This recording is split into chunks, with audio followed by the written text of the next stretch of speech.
السلام علیکم ورحمۃ اللہ وبرکاتہ۔ الحمد للہ رب العالمین والصلاة والسلام علی سید الانبیاء والمرسلین وعلی آلہ وصحبہ واہل بیتہ اجمعین، اما بعد۔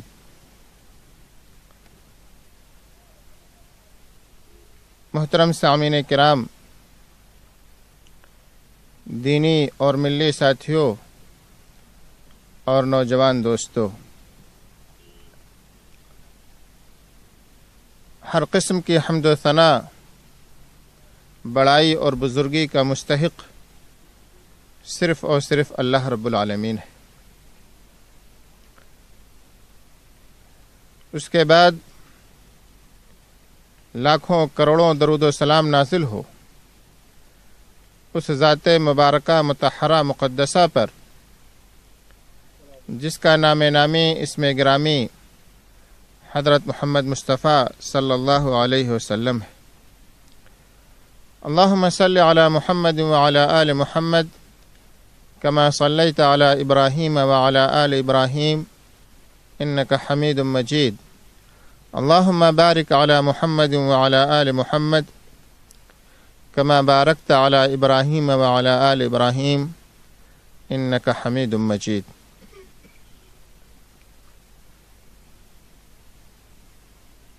محترم دوستو، جب کسی مجلس کے اندر کسی عظیم شخصیت کا ذکر کیا جاتا ہے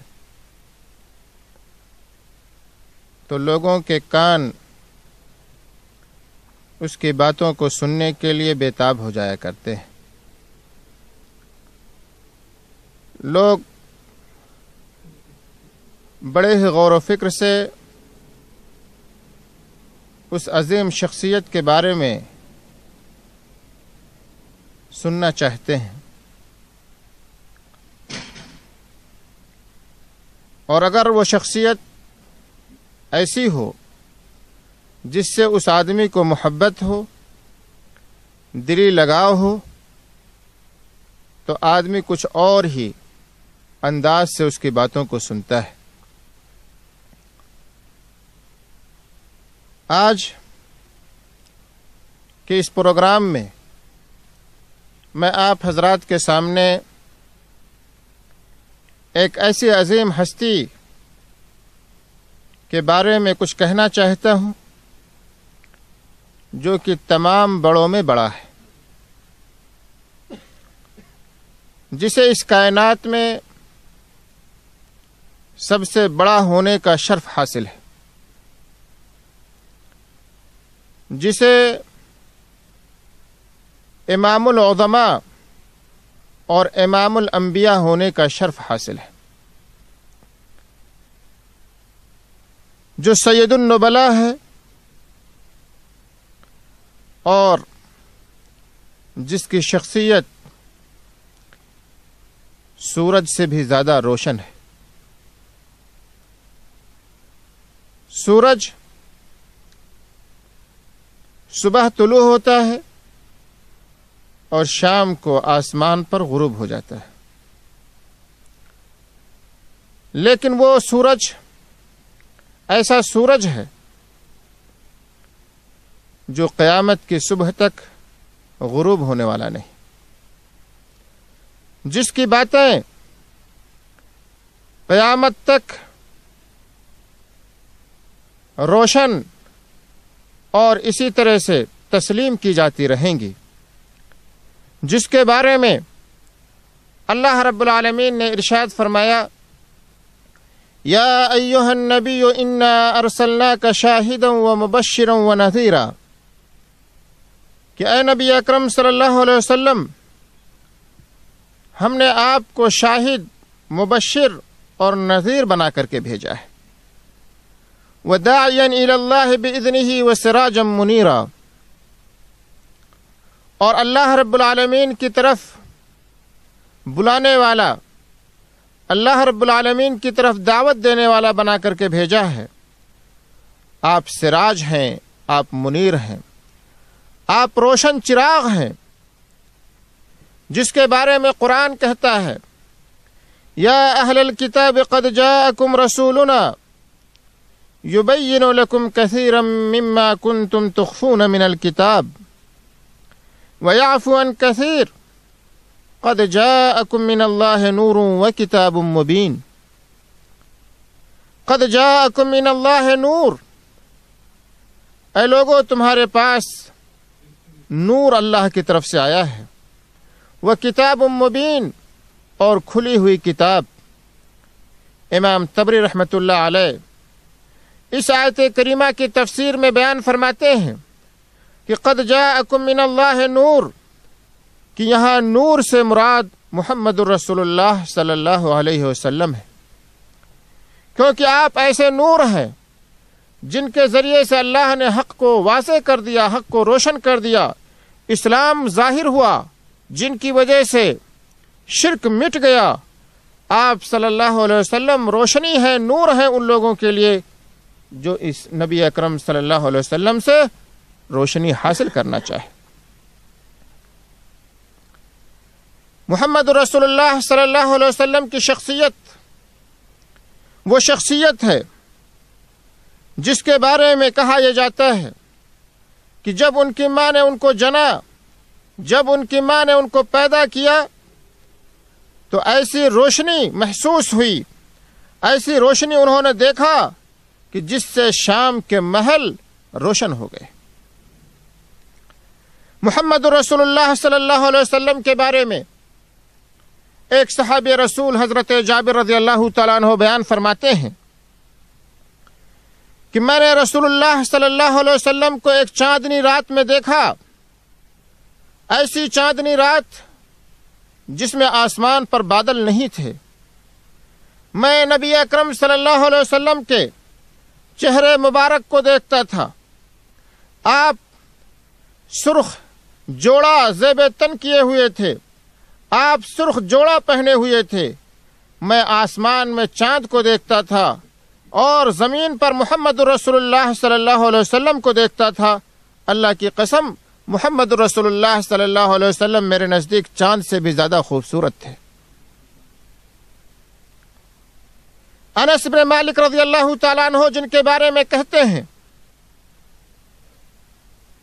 کہ جس دن نبی اکرم صلی اللہ علیہ وسلم مدینہ منورہ کے اندر داخل ہوئے، مدینہ کے اندر ہر چیز روشن ہو گئی، مدینہ کے اندر ہر چیز روشن ہو گئی، اور جس دن نبی اکرم صلی اللہ علیہ وسلم کی وفات ہوئی اس دن مدینہ کی ہر چیز تاریک ہو گئی۔ کہا جب نبی اکرم صلی اللہ علیہ وسلم کو دفن کر کے ہم لوگ واپس ہو رہے تھے، اپنے ہاتھوں سے مٹی کو جھاڑ رہے تھے، تو کہا دل کے اندر ایک عجیب کیفیت تھی، دل اس کو ناگوار محسوس کر رہا تھا، لیکن نبی اکرم صلی اللہ علیہ وسلم کو چونکہ دفن کرنا تھا، مٹی آپ کے قبر پر چڑھانی تھی، مجبوراً ہم لوگوں نے مٹی آپ کے اوپر ڈالی، ورنہ حقیقت یہ ہے کہ دل گوارا نہیں کر رہا تھا۔ اس عظیم شخصیت کا ذکر آج میں آپ حضرات کے سامنے دوستو کرنا چاہتا ہوں۔ آج اس عظیم ہستی کا ذکر اس لیے کر رہا ہوں کہ بھی آپ لوگوں نے چند دنوں پہلے اخبار کی سرخیوں میں پڑھا ہوگا، اخبار کی سرخیوں میں یہ سنا ہوگا کہ ہندوستان کے ایک کٹر پنتھ اور کٹر ہندو نے محمد رسول اللہ صلی اللہ علیہ وسلم کے شان میں نازیبا کلمات کہے، نبی اکرم صلی اللہ علیہ وسلم پر الزامات لگائے، نبی اکرم صلی اللہ علیہ وسلم کو برا بھلا کہا، اور آپ کے بارے میں ایسا جملہ ادا کیا کہ اللہ کی قسم اس کو زبان پہ نہیں لایا جا سکتا۔ ہندوستانی مسلمانوں نے اس کے خلاف احتجاج کیا، اس کو جیل میں ڈال دیا گیا۔ لیکن دوستو، آج سوال یہ پیدا ہوتا ہے کہ مسلمانوں کے مشاعر سے کب تک اس طرح سے کھیلا جاتا رہے گا؟ مسلمانوں کے امام، مسلمانوں کے سب سے عظیم اور مسلمانوں کے نزدیک سب سے زیادہ محبوب اور پسندیدہ شخصیت محمد رسول اللہ صلی اللہ علیہ وسلم پر کب تک اس طرح سے کیچڑ اچھالے جاتے رہیں گے۔ انہیں معلوم ہونا چاہیے کہ محمد رسول اللہ صلی اللہ علیہ وسلم کی شخصیت مسلمانوں کے نزدیک سب سے عظیم شخصیت ہے، اور ایک مسلمان نبی اکرم صلی اللہ علیہ وسلم سے، اپنے نبی سے، اپنے والدین سے زیادہ، اپنی بیوی بچوں سے زیادہ، یہاں تک کہ اپنی جانوں سے بھی زیادہ محبت کرتا ہے۔ اور کیوں نہ ہو، کیونکہ نبی اکرم صلی اللہ علیہ وسلم سے محبت کرنا یہ دین ہے۔ نبی اکرم صلی اللہ علیہ وسلم سے محبت کرنا یہ ایمان کا حصہ ہے۔ نبی اکرم صلی اللہ علیہ وسلم سے محبت اطاعت اور عبادت ہے۔ نبی اکرم صلی اللہ علیہ وسلم ہم مسلمانوں کے لیے سراج منیر ہیں۔ ہم مسلمانوں کے لیے وہ ایسے چراغ ہیں جن کے ذریعے سے ہمیں روشنی ملی، اور جن کے ذریعے سے ہم اور آپ راہ ضلالت، گمراہی کے گڈھے سے نکال کر کے صراط مستقیم پر گامزن کیے گئے۔ محمد رسول اللہ صلی اللہ علیہ وسلم کے ذریعے سے ہمیں جہنم کے عذاب سے نجات ملی۔ اللہ رب العالمین قرآن مجید میں ارشاد فرماتا ہے، وَاعْتَصِمُوا بِحَبْلِ اللَّهِ جَمِيعًا وَلَا تَفَرَّقُوا وَاذْكُرُوا نِعْمَةَ اللَّهِ عَلَيْكُمْ إِذْ كُنْتُمْ أَعْدَاءً فَأَلَّفَ بَيْنَ قُلُوبِكُمْ فَأَصْبَحْتُمْ بِنِعْمَتِهِ إِخْوَانًا وَكُنْتُمْ عَلَى شَفَا حُفْرَةٍ مِّنَ النَّارِ فَأَنْقَذَكُمْ مِنْهَا۔ یاد کرو تم لوگ جہنم کے گڈھے پر کنارے کھڑے ہوئے تھے، تباہی اور بربادی کے دہانے پر تھے، فَأَنْقَذَكُمْ مِنْهَا، تو اللہ رب العالمین نے تمہیں اس سے بچا لیا۔ كَذَلِكَ يُبَيِّنُ اللَّهُ لَكُمْ آيَاتِهِ لَعَلَّكُمْ تَهْتَدُونَ۔ اللہ رب العالمین نے اس آیت کریمہ کے اندر اور اسی طرح سے دوسری آیت کریمہ کے اندر اللہ رب العالمین نے مومنوں پر احسان جتلایا، کہ لَقَدْ مَنَّ اللَّهُ عَلَى الْمُؤْمِنِينَ إِذْ بَعَثَ فِيهِمْ رَسُولًا مِّنْ أَنفُسِهِمْ يَتْلُو عَلَيْهِمْ آيَاتِهِ وَيُزَكِّيهِمْ وَيُعَلِّمُهُمُ الْكِتَابَ وَالْحِكْمَةَ۔ اللہ رب العالمین نے مومنوں پر احسان جتلایا ہے کہ یاد کرو اس وقت کو کہ جب اللہ رب العالمین نے لَقَدْ مَنَّ اللَّهُ عَلَى الْمُؤْمِنِينَ، اللہ رب العالمین نے مومنوں پر احسان جتلایا۔ کس بات کا؟ کہا کہ ہم نے انہی میں سے ایک رسول بھیجا ہے جو انہیں کتاب و حکمت کی باتیں سکھاتا ہے، ان کو پاک کرتا ہے۔ تو محمد رسول اللہ صلی اللہ علیہ وسلم کی شخصیت وہ شخصیت ہے جو ہمارے لیے سراج منیر تھے، جو ہمارے لیے سورج کے مانند، جو ہمارے نزدیک تمام جہانوں سے زیادہ محبوب اور پسندیدہ ہیں۔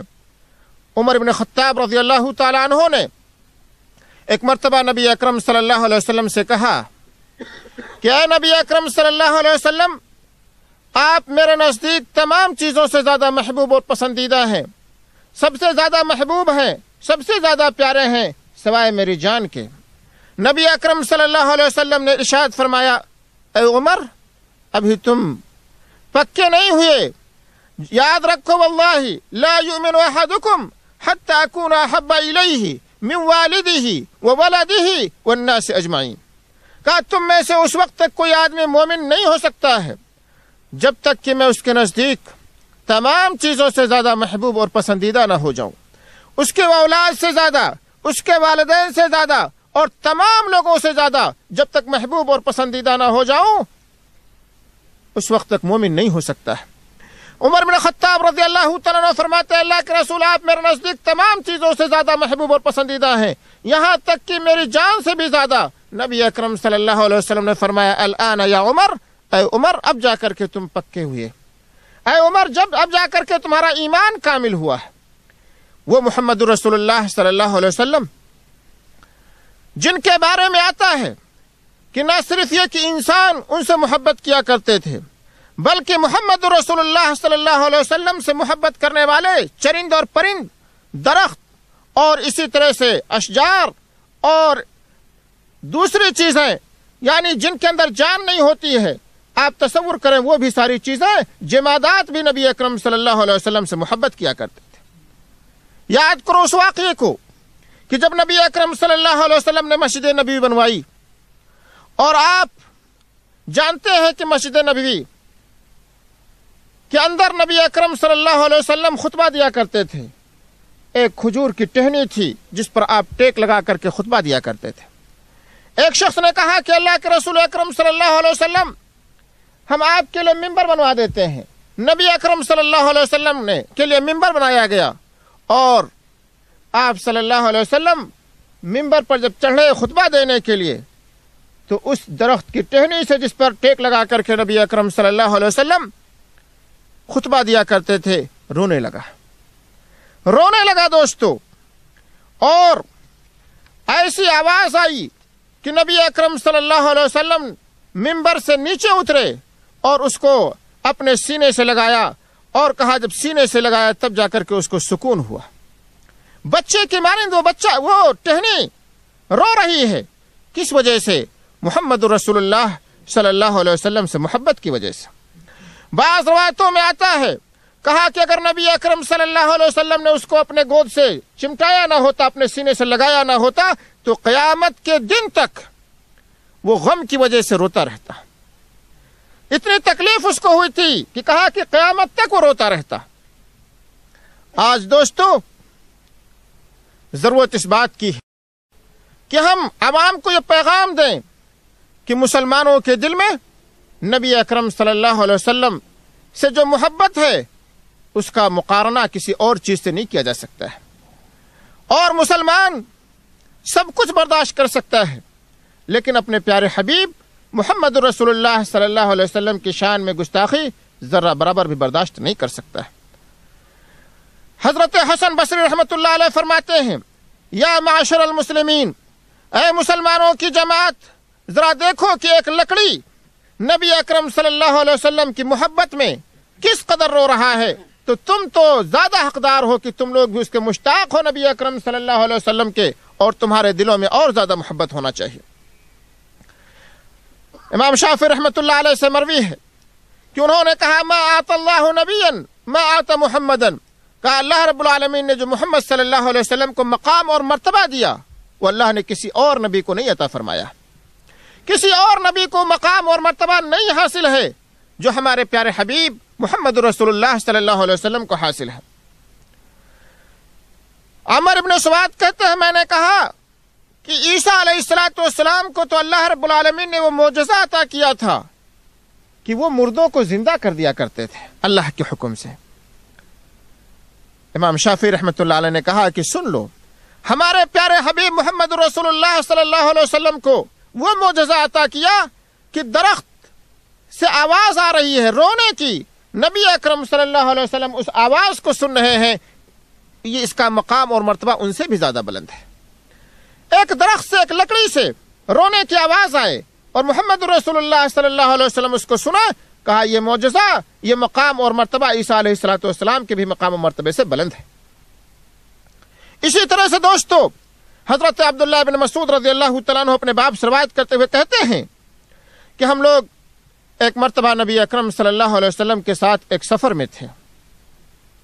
نبی اکرم صلی اللہ علیہ وسلم کے ساتھ سفر میں جا رہے تھے، ایک درخت سے گزر ہوا، اس درخت کے اندر چھوٹے چھوٹے بچے تھے، پرندوں کے بچے، ایک بات روایتوں میں آتا ہے کبوتر کے بچے تھے۔ کبوتر یا کبوتری کہہ لیں، نبی اکرم صلی اللہ علیہ وسلم کے پاس آتی ہے اور چیخنے لگتی ہے۔ نبی اکرم صلی اللہ علیہ وسلم ارشاد فرماتے ہیں، کس نے اس کے بچوں کو لیا ہے؟ کس نے اس کے دونوں بچوں کو لے کر کے اس کو تکلیف پہنچائی ہے؟ کچھ لوگوں نے کہا اللہ کے رسول صلی اللہ علیہ وسلم ہم لوگوں نے لیا ہے۔ نبی اکرم صلی اللہ علیہ وسلم نے فرمایا اس کے بچوں کو لوٹا دو، واپس کر دو۔ ذرا سوچو دوستو، ایک کبوتری نبی اکرم صلی اللہ علیہ وسلم سے آ کر کے شکایت کر رہی ہے، اور نبی اکرم صلی اللہ علیہ وسلم اس کی طلب کو پوری کرتے ہوئے بچوں کے لوٹانے کا حکم دیتے ہیں۔ ذرا بتلاؤ اس سے بھی زیادہ رحم و شفقت کرنے والا کوئی نبی ہو سکتا ہے؟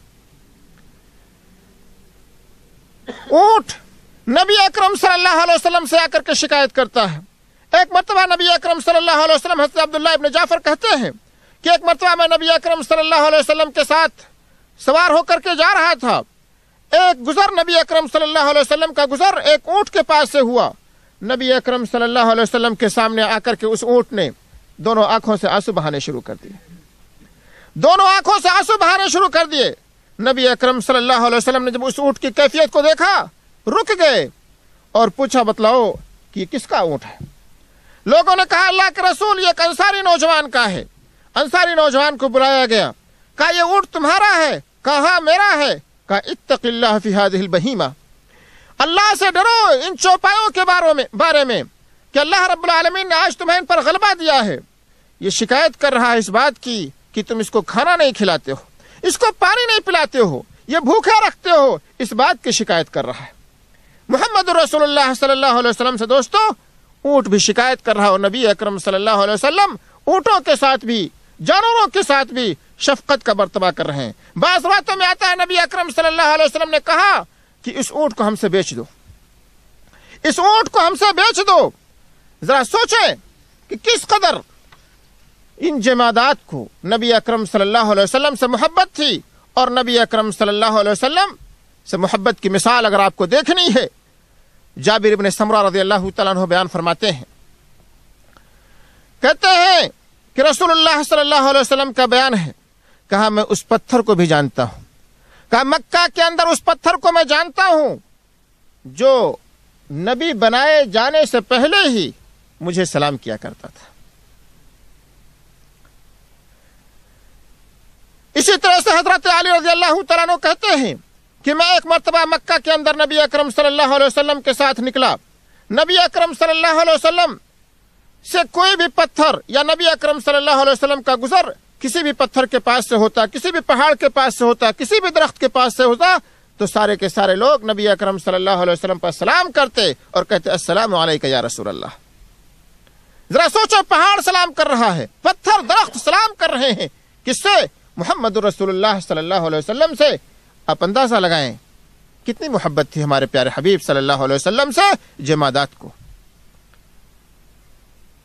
حضرت عبداللہ رضی اللہ تعالیٰ عنہ بیان فرماتے ہیں کہ آج کے زمانے میں تم لوگ آیات کو عذاب تصور کرتے ہو، معجزات کو عذاب تصور کرتے ہو، اور ہم لوگ نبی اکرم صلی اللہ علیہ وسلم کے زمانے میں اس کو برکت شمار کیا کرتے تھے.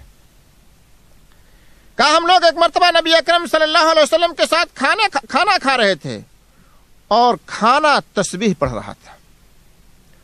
کھانے کے اندر سے تسبیح کی آواز آ رہی تھی اور ہم لوگ اس تسبیح کی آواز کو سن رہے تھے. نبی اکرم صلی اللہ علیہ وسلم کے پاس فرماتے ہیں برتن لایا گیا. آپ نے اس برتن کے اندر اپنے انگلیوں کو رکھا، اپنے ہاتھ کو رکھا اور آپ کی انگلیوں کے درمیان سے پانی نکل پڑا، پھوٹ پڑا.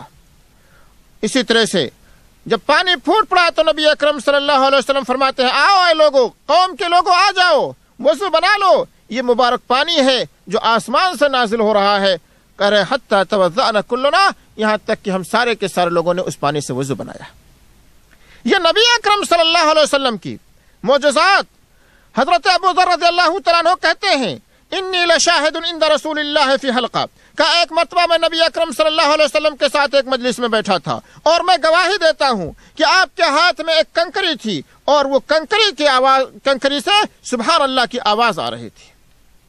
ہمارے درمیان کہا ابو بکر بھی تھے، عمر بھی تھے، عثمان بھی تھے، اور سب نے اس کنکری کی آواز کو، تسبیح کو سنا. یہ نبی اکرم صلی اللہ علیہ وسلم سے محبت کی مثال ہے جمادات کی. اسی طرح سے حضرت عبداللہ ابن عباس رضی اللہ تعالیٰ عنہ فرماتے ہیں کہ ایک آدمی قبیلے بنی عامر کا نبی اکرم صلی اللہ علیہ وسلم کے پاس آیا اور وہ لوگوں کا علاج کیا کرتا تھا، طبیب تھا. اس نے نبی اکرم صلی اللہ علیہ وسلم کے پاس آ کر کے کہا کہ اے محمد صلی اللہ علیہ وسلم انک تقول اشیاء، آپ ایسی باتیں لے کر کے آئے ہیں، ایسی باتیں کہتے ہیں جس سے لوگوں کو یہ پتا چل رہا ہے، یہ وہم ہوا ہے کہ آپ پاگل ہو گئے ہیں، آپ کو کوئی پریشانی لاحق ہے، بیماری لاحق ہے. کیا میں آپ کا علاج کروں؟ کیا میں آپ کا علاج کر دوں؟ نبی اکرم صلی اللہ علیہ وسلم نے پہلے اس کو اللہ کی طرف دعوت دی اور پھر فرمایا حل لک ان اریک آیہ، کیا میں تمہیں کوئی نشانی دکھلا دوں جس پر دیکھ کر کے تم ایمان لاؤ گے، جس کو دیکھ کر کے تم اسلام قبول کرو گے؟ کہا وَإِنْدَهُ نَخَلْ وَشَجَرٌ، نبی اکرم صلی اللہ علیہ وسلم کے پاس کھجور کا درخت تھا. آپ صلی اللہ علیہ وسلم نے اس کو بلایا، درخت کو آواز دی.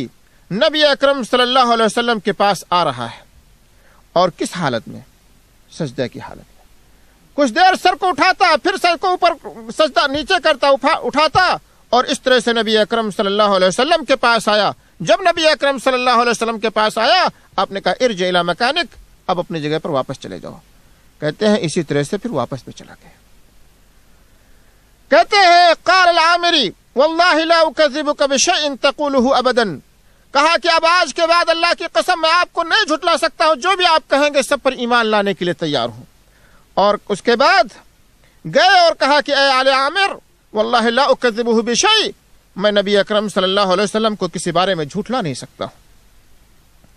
آپ نے مشہور واقعہ سنا ہوگا کہ جب نبی اکرم صلی اللہ علیہ وسلم شام کی طرف تجارت کرنے کے لیے گئے تھے تو وہاں کے راہب نے کیا کہا تھا؟ وہاں کے راہب نے بھی یہ کہا تھا ھذا سید العالمین، یہ سید العالمین ہے، بعثہ اللہ رحمۃ للعالمین، اور اللہ رب العالمین نے ان کو رحمۃ للعالمین بنا کر کے بھیجا ہے.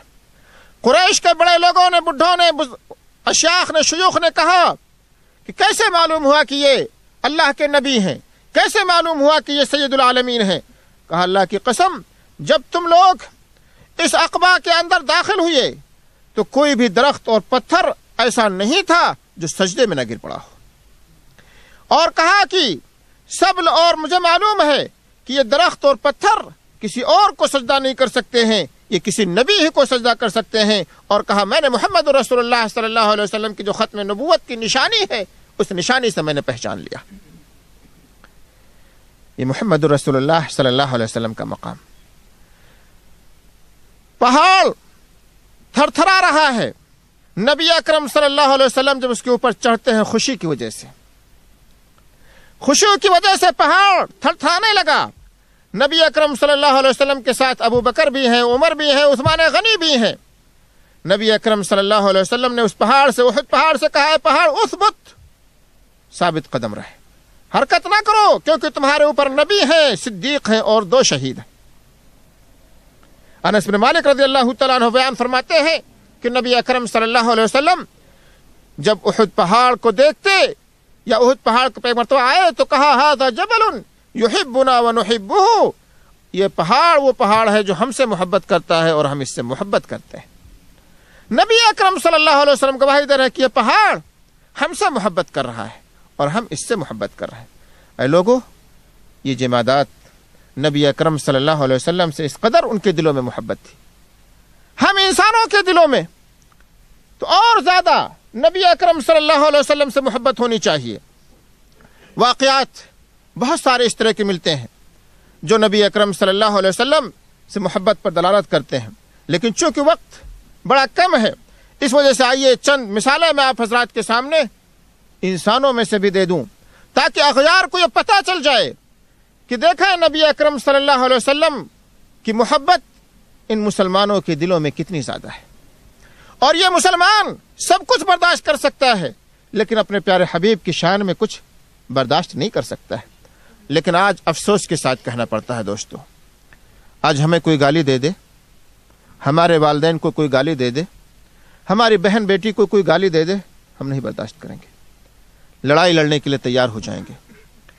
لیکن ہمارے سامنے محمد رسول اللہ صلی اللہ علیہ وسلم کو گالی دی جاتی ہے، ہمارے سامنے محمد رسول اللہ صلی اللہ علیہ وسلم کو برا بھلا کہا جاتا ہے، ہمارے سامنے پیارے حبیب صلی اللہ علیہ وسلم کی شان میں گستاخیاں کی جاتی ہیں، اور ہم اس قدر خاموش تماشائی بنے ہوتے ہیں کہ جیسے لگتا ہی نہیں ہے کہ کچھ ہوا ہے یا کسی نے کچھ کہا ہے. آپ اپنے والدین کے حق میں گالی نہیں برداشت کر سکتے، بہن بیٹی کی گالی آپ نہیں برداشت کر سکتے، آپ کی غیرت جوش میں آ جاتی ہے. اور اس وقت آپ کی غیرت کہاں چلی جاتی ہے جب پیارے حبیب محمد رسول اللہ صلی اللہ علیہ وسلم کو برا بھلا کہا جاتا ہے. یاد کرو اس عورت کو، قبیلے بنی دینار کی ایک انصاری عورت تھی. جس کے اوپر اس دن ایسی مصیبتیں آئیں کہ اللہ کی پناہ، ایسی مصیبت کہ اس غزوے کے اندر اس کے شوہر کو شہید کر دیا گیا، اس کے بھائی کو شہید کر دیا گیا، اس کے باپ کو شہید کر دیا گیا۔ اس سے بڑی مصیبت کوئی ہو سکتی ہے؟ باپ بھی شہید ہو گیا، بھائی بھی شہید ہو گیا اور شوہر بھی شہید ہو گیا۔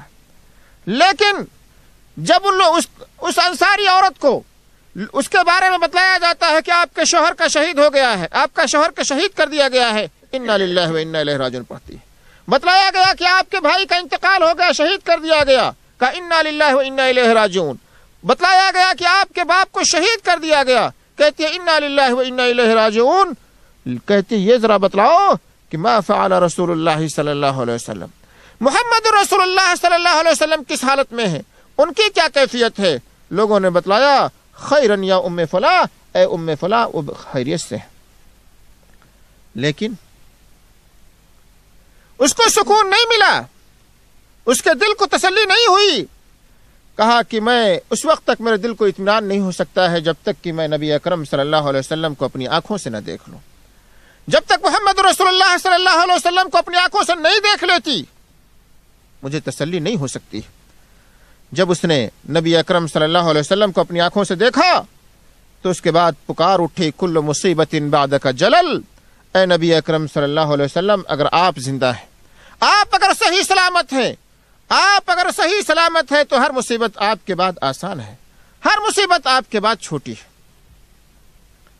ذرا سوچیں یہ کون سی محبت تھی، کس قدر صحابہ کرام کے دلوں میں نبی اکرم صلی اللہ علیہ وسلم سے محبت تھی کہ سب کو شہید کر دیا گیا لیکن کوئی تکلیف نہیں۔ محمد رسول اللہ صلی اللہ علیہ وسلم کو دیکھنے کے بعد اس کے دل کو تسلی اور سکون ہو جاتا ہے۔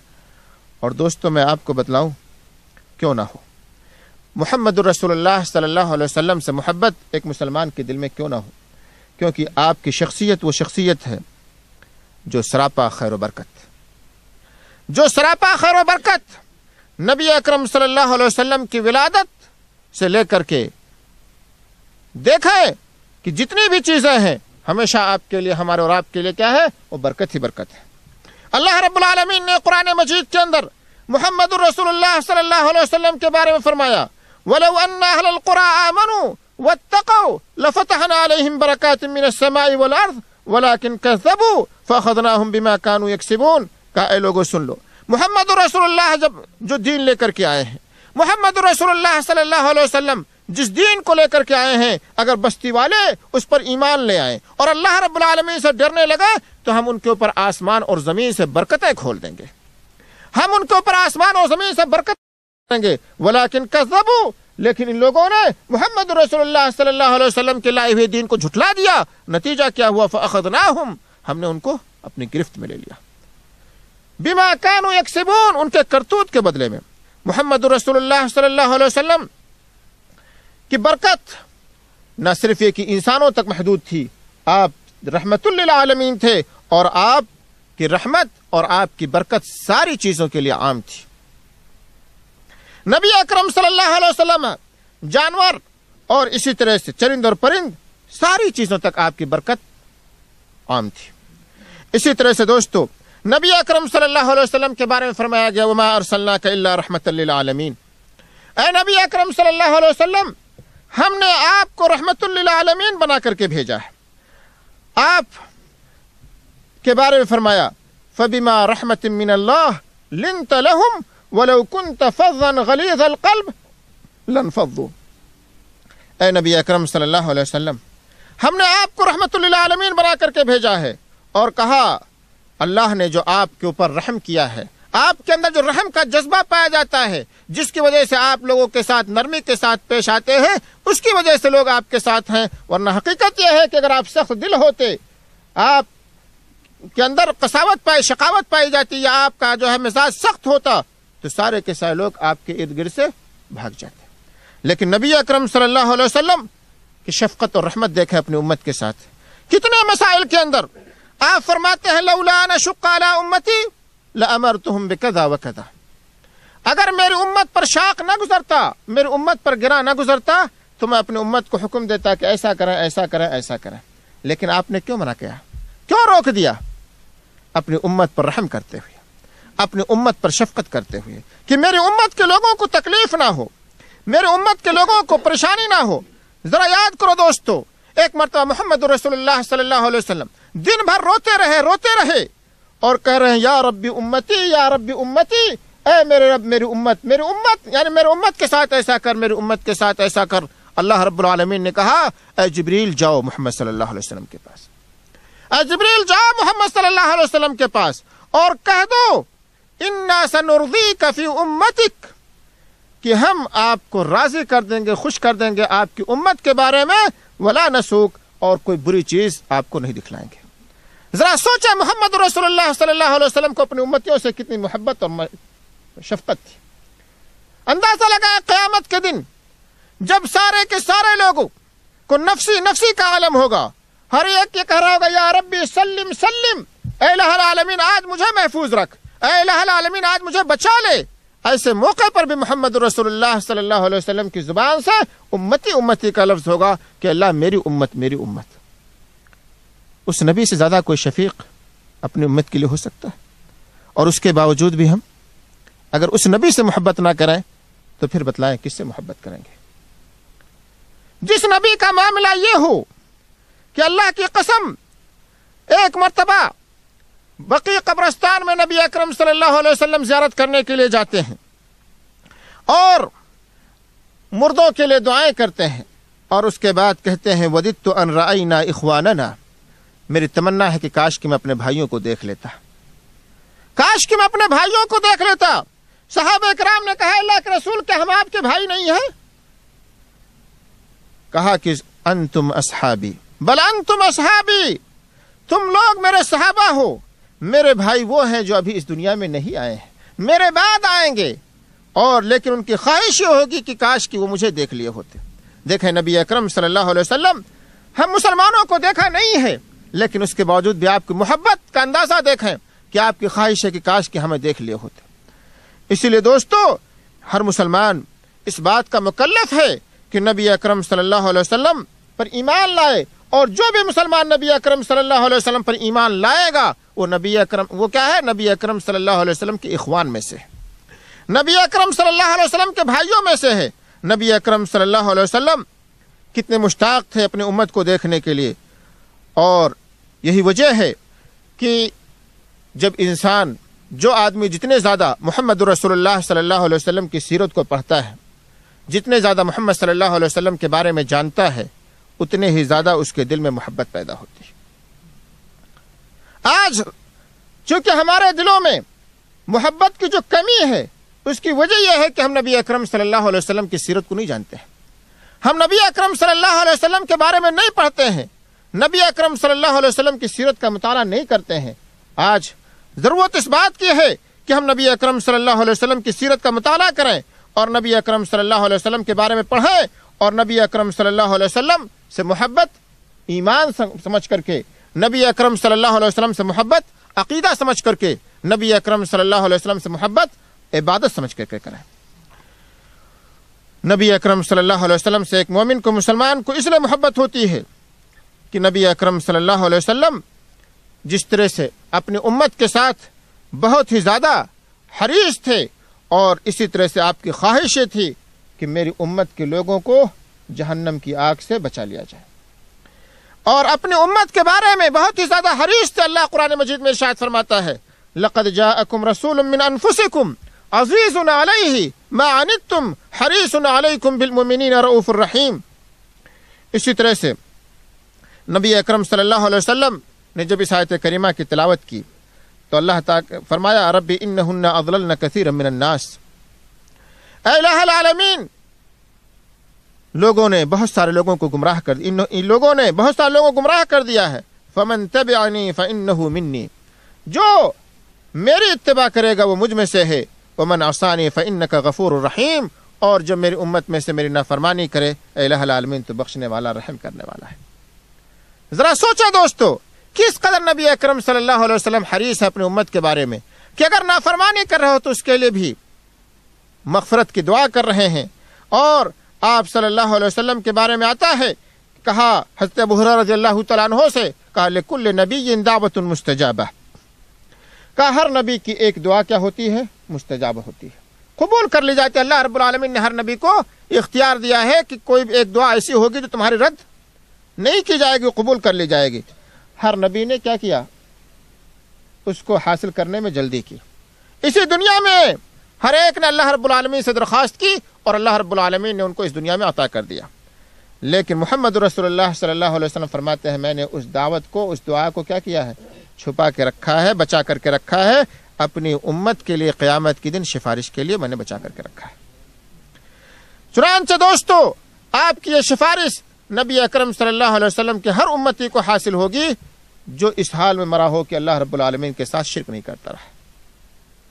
نبی اکرم صلی اللہ علیہ وسلم اپنی امت کے بارے میں کتنے حریص کہ اللہ رب العالمین خود قرآن مجید فرماتا ہے فَلَعَلَّكَ بَاخِعٌ نَفْسَكَ عَلَىٰ آثَارِهِمْ إِن لَّمْ يُؤْمِنُوا بِهَذَا الْحَدِيثِ أَسَفًا، کہ نبی اکرم صلی اللہ علیہ وسلم لگتا ہے اپنے آپ کو ہلاک و برباد کر ڈالیں گے۔